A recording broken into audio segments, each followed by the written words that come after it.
ચોકડીથી હરણી airport સુધીના 30 મીટરના બની રહેલા નવા રોડમાં નિમ્ન કક્ષાનું મટીરીયલ્સ વપરાઈ રહ્યાના ગંભીર આક્ષેપો યુથ કોંગ્રેસ તથા સ્થાનિકો દ્વારા ઉગ્ર વિરોધ।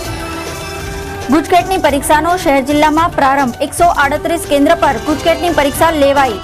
2728 વિદ્યાર્થીઓ ગુજકેટમાં બેઠા। કેમિસ્ટ એન્ડ ડ્રગિસ્ટ એસોસિએશન દ્વારા શુક્રવારે દવાની દુકાનો બંધનું એલાન। શહેરના દવાના વેપારીઓ જોડાયા। સરકાર સમક્ષ પડતર માંગણીનો નિકાલ લાવવાની રજૂઆત। વીર યોદ્ધા મહારાણા પ્રતાપની જન્મજયંતિ નિમિત્તે પુષ્પાંજલિ કાર્યક્રમ યોજાયો। કચ્છ સૌરાષ્ટ્ર રાજપૂત સમાજ દ્વારા ઘોડેસવારી રેલી યોજી। શ્રીમંત ગાયકવાડ પરિવારના રાજગુરુ દ્વારા શહેરની જનતાના કલ્યાણ અર્થે યંત્ર પૂજાનું આયોજન। 12મી મેના રોજ લક્ષ્મી વિલાસ પેલેસ ખાતે યંત્ર પૂજા યોજાશે।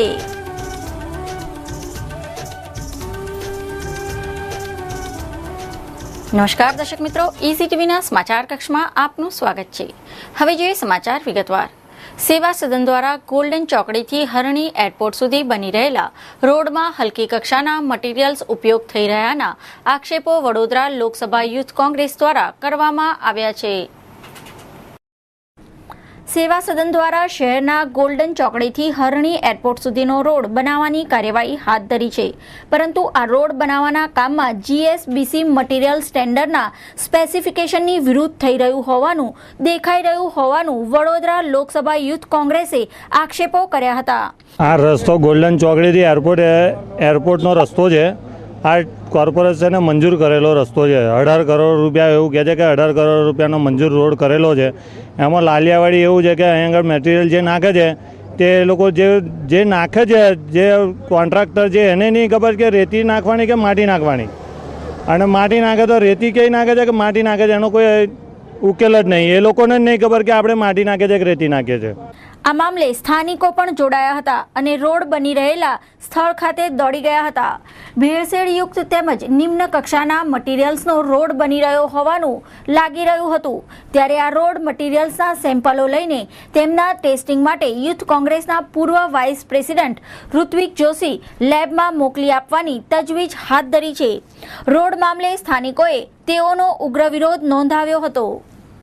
એની જે કામગીરી અત્યારે ચાલી રહી છે અને એ કામગીરીમાં જે નરી આંખે દેખાય તેવો ભ્રષ્ટાચાર અમે લોકો જોઈ રહ્યા છે। આ રોડમાં જે કન્સ્ટ્રક્ટિવ કામ થવું જોઈએ, જ્યાં એનો બેઝ જે મજબૂત થવો જોઈએ, એ બેઝની અંદર તમે જોઈ રહ્યા છો કે માટી અને આઉટ ડસ્ટ એ લોકોએ એનો ઉપયોગ કર્યો છે। હમણાં રેતીનો ઉપયોગ થવો જોઈએ એ થયો નથી। અને આ જે એરપોર્ટથી અહીંનો જે રોડ ચાલુ થયો છે ત્યારથી આજ દિન સુધી અહીંયા જે ટ્રાફિકની સમસ્યાઓ સર્જાઈ છે, કોઈપણ જાતના સાવચેતીના એ લોકોએ બોર્ડ મૂક્યા નથી કે ભાઈ અહીંયા કામ ચાલુ છે, વાહન ધીરે હાંકો, કે ડાયવર્ઝન રોડનું આ આપેલું છે।